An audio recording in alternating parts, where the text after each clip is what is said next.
Hey guys, Super Nicktendo here, and I wanted to do a bonus video, if you would, specifically around Octopath Traveler and the reviews that it's been getting. As you know, Octopath Traveler is incredibly popular. It sold out so much so in Japan that Square Enix had to publicly apologize on Twitter and remind people that you could still get it digitally. And of course that did a little bit to ease worries, but still people really wanted the physical version. And even in America, Amazon had a 1 to 2 week waiting period. Now that's not so much the case. You can get it right now and have it available to you by July 30th. And price charting shows that not too many people are overpaying for it on eBay. It's going for at or around retail price. So with all these positive reviews, you would think that a lot of the big guys like it, and for the most part they do, except for Video Game Dunkey. Now Video Game Dunkey didn't actually pile onto it and say how much he hated it, but he didn't give it a favorable review, and it shows in the comments how much people reacted to that. And if you look at his past 50 videos on Social Blade, this video is the most controversial video he's done in those past 50 videos. It's sitting at 88%, and while you might not think that that's like a big deal, like one of my past videos is sitting at a 74%, but all of his videos up until that point were anywhere from 94 to 99% like to dislike ratio. That's how big of a deal an 88% is to Dunkey. And it's crazy because even Dunkey realized this, he realized the controversy, and he commented on Reddit. And one of the biggest things that people took away from that was that he revealed that he only played 10 hours of the game before making that video. And a lot of people took issue with that because a lot of people feel that you have to complete a game 100% before giving a review on it. So some people take issue when people review games without completing them. Dreamcast guy made a really good case on why you should play through the entire game before giving your thought on it, but I disagree, and I think that Dunkey's criticisms of the game were invalid simply because he didn't invest 50 plus hours into a game that he didn't like after 10 hours. And I really think that's a shame because I review games on this channel, and I usually review a game that will give you an idea on whether or not you should buy the game. I'm not necessarily telling you that it's the best game of all time.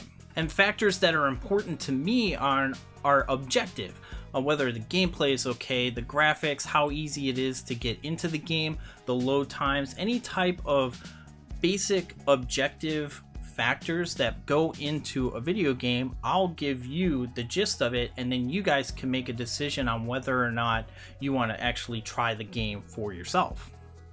And some people call that a first impression, and I don't really think that's the case. I think that's a good review, and people who put in 100 plus hours into a game, they complete it fully, they give all the nooks and crannies, the secret missions, everything like that. That's a critique, because then they can give an objective opinion on whether or not where Octopath Traveler, for example, sits in all of the RPGs for all time. Like, then they could actually go back and say Octopath Traveler is the best RPG of all time. I know this because I put in 100 plus hours into the game. For me specifically, I've only played Octopath Traveler about 5 hours, and I like the game so far. It's a JRPG, definitely, for sure. The graphics are really nice. It plays really well. It's very smooth gameplay. Specifically for me, I don't necessarily play RPGs a lot, but I would recommend the game if you liked RPGs. Now, I don't need to play 100 plus hours to tell you that if you like RPGs, you should pick up that game. But I really take issue with the fact that a lot of people are jumping on Dunkey because he didn't play the entire game to decide that he didn't like it. And personally, that really kind of irks me because Octopath Traveler has about 80 to 100 hours of gameplay in it if you plan on completing it 100%.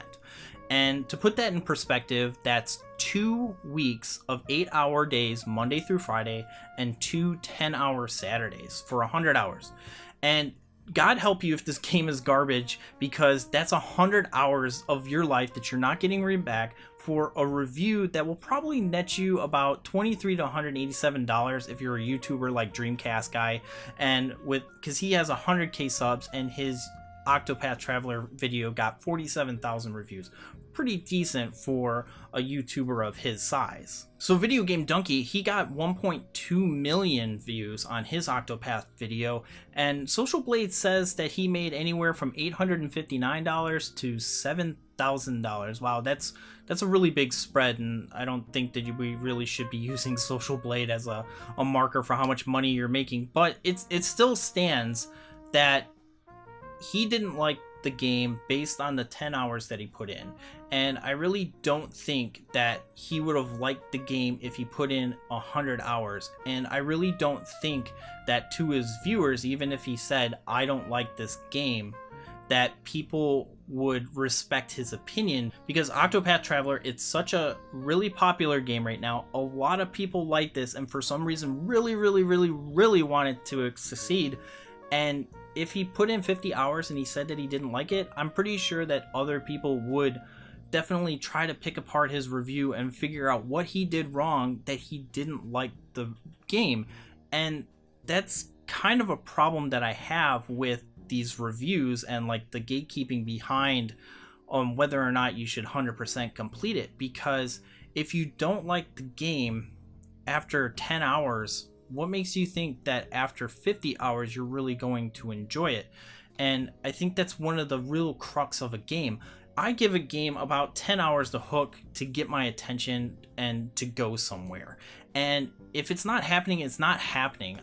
I'll give a review based on those 10 hours and let you know that it just didn't hook my interest. And again, like since I posted that review on technical aspects, basically it's not really going to reflect how long I played the game, because you can still make a judgment call on whether or not you think that you will like the game based on those 10 hours. Obviously, I'm not going to say do not buy this game because it's garbage, I only played 10 hours. I'm just going to give my thoughts on the game and you can make your decision from there.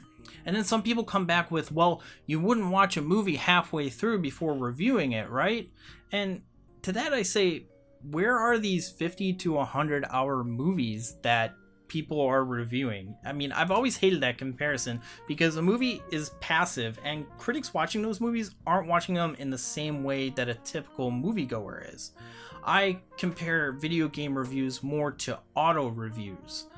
Auto reviews, if you're kind of aware, they kind of give like a brief rundown. They have the car for maybe 1 to 2 hours and they drive it around the same little track and stuff. Some car reviewers have the car for a whole week, but they're not having it in the same sense that a traditional motorist would have the car for, and so you have to kind of like take their word for it. They'll give objective features like, you know, the handling, the pickup speed, and the features available in the car, so that way you can make a good educated decision on whether or not you want to buy that specific car.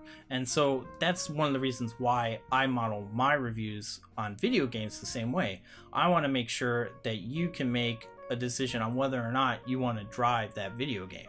And I don't think that there's anything wrong with Dunkey's review, and sure, it was kind of exaggerated in certain parts, but I think people are unhappy with it because he didn't like it as much as the rest of the YouTubers did and the rest of the audience actually watching this video.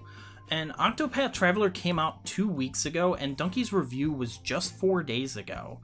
I'm sure 95% of those people watching that video had already bought Octopath Traveler and were hoping to validate their opinion by having Dunkey call it a masterpiece on par with Super Mario Bros. 2, you know? Like, that's what people were expecting from his review. I don't really think that a lot of people were expecting to be on the fence on Octopath Traveler and wait for Dunkey to actually review it before they made the choice. But let me know what you think, because I mean, this is definitely going to be a hot topic. I just wanted to get this out here because I was just thinking about it, that so many people had like really laid into Dunkey so much that he had to make a Reddit post based on this controversial opinion that he had on the game. And then when you look at Arlo, he just released a video on Friday that he really enjoyed the game, but he didn't play the entire thing. He played the demo, and he really liked it based on that demo, and I think his video was more positively received because he actually said that if he had the time to buy it, he totally would. And I think people give him a pass because, you know, he's really excited about the game, even though he only played 3 hours of it. But then again, he was kind of like saying how important the game was. It wasn't so much of a review, but just kind of like a hot take on whether or not he liked those reviews. And that's what I think like a first impression is, if we're going to be splitting hairs here.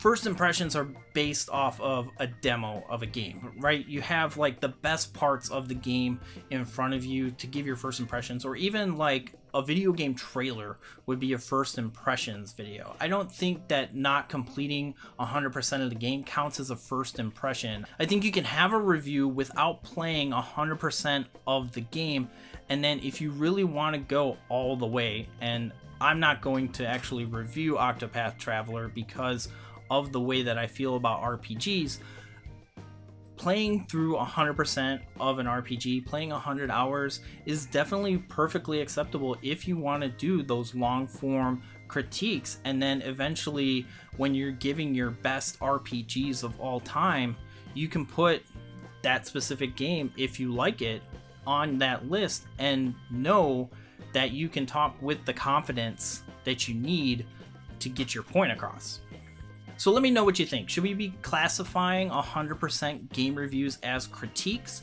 And do you even watch reviews of new games to determine if you want to buy them? So let me know what you think down in the comments below. And if you like this video, give it a like. And if you're new here, consider subscribing for future video gaming content. I'm Super Nicktendo, and I'll see you next time.